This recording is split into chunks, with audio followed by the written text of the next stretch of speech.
Salam warga Malaysia. Terima kasih karena sudah klik channel ini.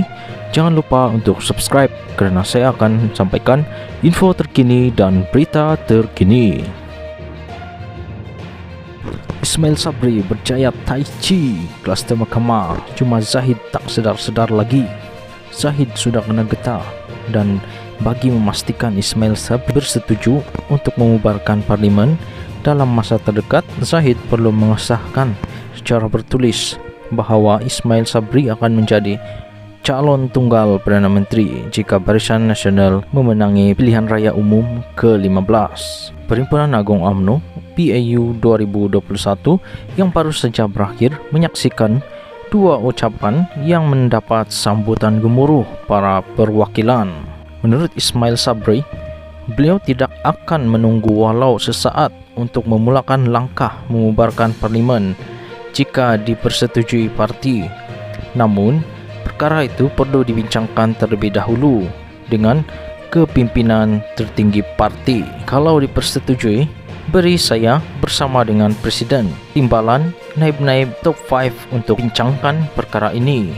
Boleh? Jika kita yakin dengan kemenangan, kita takkan tunggu sesaat pun untuk membubarkan parlimen PRU ke-15, katanya. Sedarkah anda apa yang telah berlaku? 1. Ismail Sabri meletakkan syarat bahawa beliau wajib berbincang dengan top 5 dalam UMNO sebelum pembubaran parlimen dibawa ke Majlis Kerja Tertinggi MKT Parti dan seterusnya ke mesyuarat kabinet. Kedua, namun Ismail Sabri sendiri merupakan ahli top 5 dan keputusan akhir sama ada menasihati yang di Pertuan Agong atau tidak berhubung pembubaran parlimen terletak di tangan Ismail Sabri selaku Perdana Menteri. Ketiga, ini bermakna Ismail Sabri merupakan ahli top 5 terpenting dalam soal pembubaran parlimen, dan disebabkan itu beliau mesti yakin sepenuhnya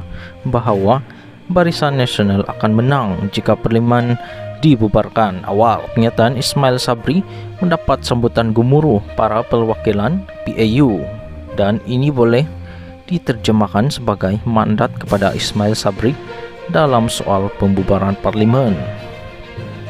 Justru, jika Ismail Sabri tidak 100% yakin Barisan Nasional boleh menang jika pilihan raya diadakan sekarang, tidak ada masalah jika beliau memutuskan sebagai Perdana Menteri dan ahli top 5 untuk menangguhkan pembubaran parlimen sehingga 2023.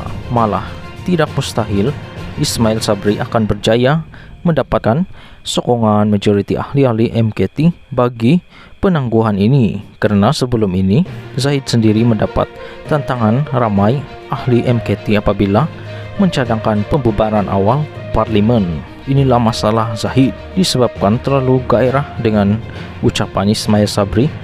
Beliau lupa mendapatkan mandat para perwakilan PAU agar beliau diberi kuasa penuh untuk mencadangkan bagi pihak UMNO tarikh paling sesuai untuk membubarkan parlimen. Tanpa mandat ini, sebarang cadangan UMNO kepada Perdana Menteri wajib diputuskan terlebih dahulu di peringkat MKT yang kebelakangan ini bukan lagi berada dalam genggaman Zahid seperti dulu.